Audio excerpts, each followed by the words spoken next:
আমি যুদ্ধটা এখন আমার স্মৃতিতে ভাসে। সেই সময় আমার বড় মামা শুরু করি ক্লাস 3-তে, কারণ 3-র নিচে কোনো ক্লাস ছিল না এই স্কুলে। আমার সারা জীবনের শিখলাম এক দাদুর বাসায় ছিলাম, আমার বর্ডারের বাড়ি থেকে বর্ডারের পরে, সেটা আমার বাড়ি, এবং আমার বাড়িটা সম্পূর্ণ উড়ে গেছিল এখানে স্কুলের সাথে। কার্যকারিতা করা উচিত, যেই জায়গাগুলোতে মাদক সরবরাহ হয়, বিতরণ হয়। আমি মনে করি যে 5ই আগস্টের আজকে যে আমাদের কাছে উদ্দীপনা, আমরা দেখে যাবো, সহ্য করে ধ্বংস হয়ে যাবে, একটা কিশোর জাতি একটা ধ্বংস হয়ে যাবে, আমরা দেখে যাবো, এরকম না।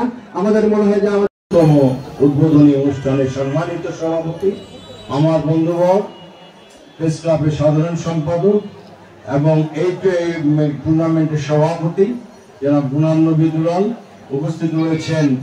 আমরা মাদককে সম্পূর্ণভাবে নির্মূল করতে না পারলেও আমাদের দায়িত্ব যাতে করি মাদক থেকে আমরা নিজেরাই সরিয়ে আসতে পারি। আমাদের পরিবারের যারা সদস্য তাদেরকে যাতে আমরা সরিয়ে নিয়ে আসতে পারি, আমাদেরকে কিন্তু সেদিকে খেয়াল রাখতে হবে।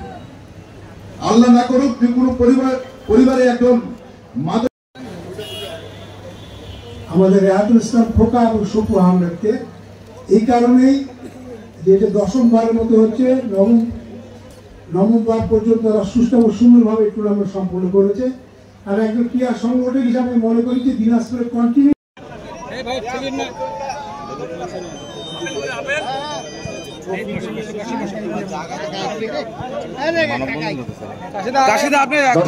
চলে গেছেন, একটা তো ছবি লাগবে আপনার। অবশ্যই ইনশিওর করতে চাই, রেহাতুল ইসলাম খোকা সহ আমাদের কমিটিতে যেটা সিদ্ধান্ত হয়েছে, ভাই একটু ইনশাআল্লাহ আগামীবার 11তম, তারপরের বার 12তম আসর থেকে আমরা ট্রফি উন্মোচন খেলার আগে আসর থেকে অনুষ্ঠিত হবে ইনশাআল্লাহ। সবাইকে যদি আল্লাহ পাক রব্বুল আলামিন সুস্থ রাখেন, ভালো রাখেন, 12তম আসর থেকে আগের দিন ট্রফি উন্মোচন হবে, পরের দিন শুধুমাত্র খেলা। হাত ঢুকাই দিচ্ছেন।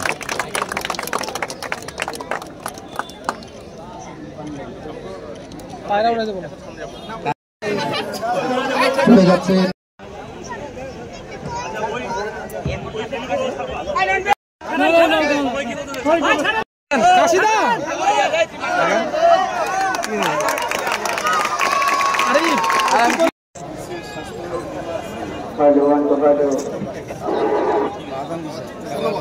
রেডি, ওকে।